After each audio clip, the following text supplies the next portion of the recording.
আসসালামু আলাইকুম, আমি হাসান ফ্রম হাসান একাডেমি। কেমন আছেন সবাই? আশা করি ভালো আছেন। আজকের এই লেকচারে আমরা কনকাটেনেট এবং এন্ড ফাংশন এবং ট্রিম ফাংশন একটা কম্বিনেশন দেখব। যেমন আমাদের এখানে যে আউটলেট আছে এবং এখানে এই অ্যাড টেক্সট এই সংখ্যার সাথে আমরা এই জিনিসটা অ্যাড করব অটোমেটিক। আমরা এটা যদি ম্যানুয়ালি করতে চাই, এটা একবার এন্ট্রি করবো, এটা এন্ট্রি করবো, বাট আমরা না, একটা ফাংশনের মাধ্যমে যেন সম্পূর্ণ আমাদের অ্যাড হয়ে যায়। তো এটা আমরা খুব অ্যাডভান্স লেভেল আজকে আমরা জিনিসটা দেখবো, যে জিনিসটা আপনাদের খুবই কাজে লাগবে। তো যারা এখন হাসান একাডেমি সাবস্ক্রাইব করেনি তারা অবশ্যই সাবস্ক্রাইব করবেন, কারণ হাসান একাডেমিতে প্রায় নতুন নতুন লেকচার প্রকাশিত হয়ে থাকে বিভিন্ন বিষয়ের ওপর। কথা না বেরিয়ে চলে যাচ্ছি মূল আলোচনায়।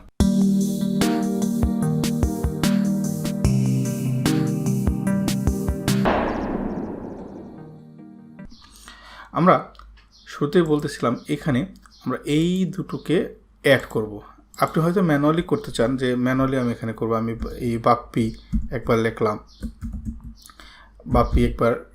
বাপ্পি তারপর স্টোর, এই যে জিনিসটাকে, তার মানে কি এইভাবে আমরা যদি যারা এক্সেল কম পারি বা যারা এক্সেল শিখতে তারা এইভাবে করতে, কিন্তু না, আমরা একটা ফাংশনের মাধ্যমে এই জিনিসটা অ্যাড করব।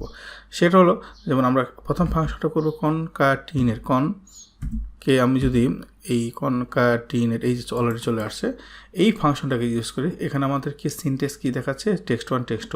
তাহলে আমরা এটাকে যদি সিলেক্ট করে দিই এবং এটাকে যদি সিলেক্ট করে দিই, আমাদের হয়ে গেল।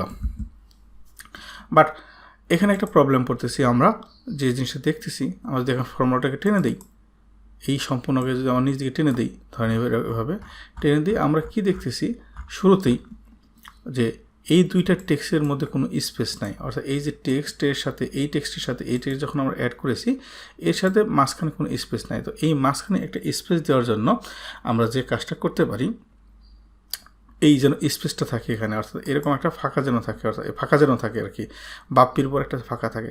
তাহলে আমরা এই যে ফাংশনটাই ফর্মুলা বারে যদি যাই, এখানে আমরা প্রথমে একটা ইনভার্টেড কমা দেবো, দেন একটা স্পেস দিলাম, আর একটা ইনভার্টেড কমা দিলাম, দেন আর একটা কমা দিয়ে দিলাম। অর্থাৎ এই টেক্সট1 এবং টেক্সট2র মাঝখানে আমরা দুইটা ইনভার্টেড কমা দিয়ে দিছি আমরা, এবং সাথে এখানে আমাদের যেখানে একটা আগে কমা ছিল, এখন কমার সংখ্যার একটা বেড়ে গেছে। তার মানে এই জিনিসটা দ্বারা আমরা বোঝাচ্ছি এখানে ফাঁকা থাকবে। তার এটাকে আমরা অ্যাড করি। এখন ইন্টার প্রেস করলাম আমরা, এই প্রেস করার পর দেখেন এখন কিন্তু ফাঁকা চলে আসছে। এখন প্রত্যেকটা জিনিস যদি চাই, তাহলে আমাদের এখানে অলরেডি ফাঁকা আছে। এবং আমরা এখানে যদি এখন এই ফাংশন, অর্থাৎ একটা ফাংশন আমরা শিখে নিলাম, আর একটা ফাংশন যদি যাই, যে এন্ড ফাংশন, এই এন্ড ফাংশন দ্বারাও কিন্তু আমরা এই কাজটা করতে পারি। আমরা তাহলে এখানে আমরা যদি এটাকে লিখি, এইটাকে এবং এন্ড যদি দেই আমরা, অনলি টেক্সট1 এবং এটাকে এন্ড দিই, তাহলে কিন্তু আমাদের হয়ে যাচ্ছে।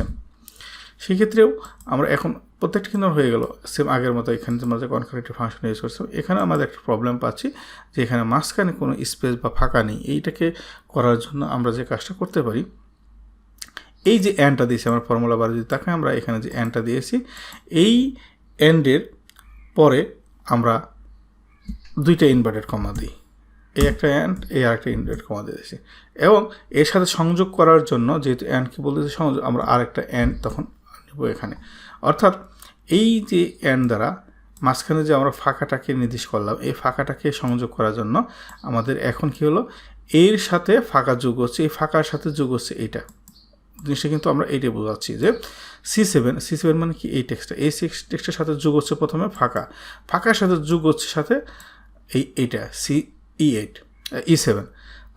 তাহলে আমাদের টোটালটা চলে আসছে। এখন যদি ইন্টারফেস করি, আমাদের এখানে কাজটা হয়ে গেল। বাট এখন কথা হচ্ছে, ধরেন মনে করেন এই জায়গাটায় আমাদের কিছু স্পেস আছে, ধরেন এখন কোনো স্পেস নেই, আমরা এটা দুইটা বা তিনটা যতগুলো স্পেস দিলাম। স্পেস দেওয়ার পরে দেখেন এখন এই মাঝখানে অনেক ফাঁকা বেশি হয়ে গেল না? এটার ক্ষেত্রে যদি আমরা একটা স্পেস দিই, ধরেন একটা স্পেস দিলাম, অথবা এই যে এখানে স্টোরের ক্ষেত্রে, এখানে যদি স্টোরের আগে যদি স্পেস দিই আমরা, স্টোরের আগে, তাহলে দেখেন এইরকম ফাঁকা হয়ে গেল। তো এই স্টোরের ক্ষেত্রে যদি আমরা কোনো স্পেস থাকে, এখন আমরা যারা এক্সেল কম পারি তারা কী করব, এখানে জেনে আমরা এটাকে ফাঁকাটাকে এভাবে কমে দেবো, তাই না? অথবা এই স্টোরের আগে আমরা কী করব, এটাকে ফাঁকা বাদ কমে দেব, এটাকে কমে দেব।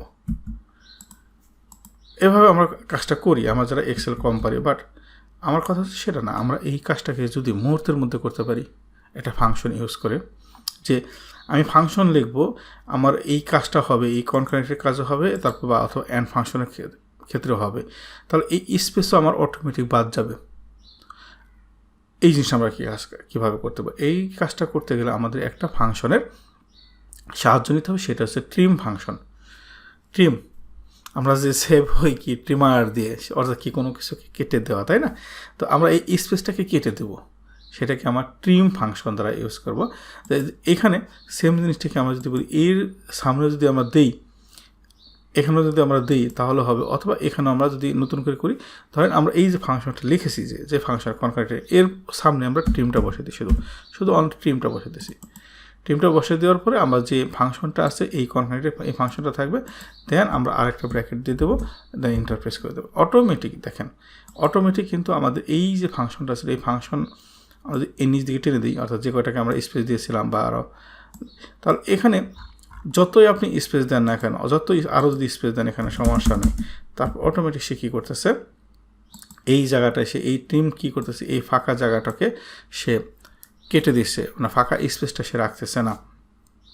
দেন আমরা যদি এই জায়গাটায় সেমটাই যে অ্যান্ড ফাংশনে, এখানে দেখেন আমাদের অনেক বেশি এখানে স্পেস চলে আসছে, কারণ আমরা এখানে অনেকগুলো স্পেস দিয়েছি, এখানে অনেকগুলো আমরা স্পেস দিই, যার কারণে এখন আমরা এই যে ফাংশনটা লিখেছি এখানে, এই ফাংশনের আগে যদি আমরা একটা ট্রিম বসে দিই, TRIM ট্রিম ফাংশনটাকে যদি বসে দিই এবং এটাকে যদি ক্লোজ করে দিই, তাহলে দেখেন আমরা যে জিনিসটা মাঝখানে যে স্পেসটা ছিল, সেই স্পেসটা আমরা এখানে আর নেই। অর্থাৎ আমরা যদি এখানে চাকলাদার স্টোরের মধ্যে যদি আমরা এই সামনে পিছনে যতই দিই না কেন, এখানেও যদি আমরা আরও বেশি দিই, এই পর্যন্ত দিলাম ধরেন, তাহলেও কিন্তু আপনি দেখেন স্টোর এখানে চলে আসছে, কিন্তু এখানে চাকলাদার স্টোর, এই দুইটার মধ্যে কোনো পার্থক্য হয়নি। আবার আমরা যখন এই মনে করেন কোনো ট্রিমটা যদি উঠে দিই, এখান থেকে ট্রিমটা উঠে দিই, এই ট্রিমটা উঠে দিই, তাহলে দেখেন কি হয়, এই চাকলাদার আমি স্টোর খুঁজে পাচ্ছি না, এই স্টোর আমাদের দেখি এখানে চলে আসছে। বাট এখানে যখনই আমরা একটা ট্রিম ইউজ করতেছি, ট্রিম ফাংশনটা, এটাকে যখনই আমরা ট্রিম এর সামনে ইউজ করতেছি, ট্রিম, এবং এটা একটা ব্র্যাকেট দিচ্ছি, অটোমেটিক কী হলো, টোটালি এই যে স্পেসটা ছিল এখানে যত স্পেস, সেই স্পেসটা টোটালি আমাদের এই ট্রিম ফাংশন নিয়ে নিল। তাহলে আমরা যে জিনিসটা হচ্ছে মজার এই লেকচার শিখলাম, যে কীভাবে কনকারেন্ট এবং অ্যান্ড ফাংশন ইউজ করবো, তার সাথে ট্রিম ফাংশনে কীভাবে কম্বিনেশন করবো। মানে ট্রিম ফাংশন অনেকে বলেন যে ভাই আমি ফাংশন শিখেছি, এটা আমি ইউজ কোথায় করব, এটা প্র্যাকটিক্যাল ইউজ কোথায় করব। তো আজকে এই লেকচারটা ছিল এই জন্য যে প্র্যাকটিক্যাল কীভাবে ব্যবহার করবেন এর উদ্দেশ্যে। যদি লেকচারটি ভালো লেগে থাকে তাহলে অবশ্যই শেয়ার করবেন, নিজে শিখবেন, অন্যদের শেখাবেন। ভালো থাকবেন সবাই, আসসালামু আলাইকুম।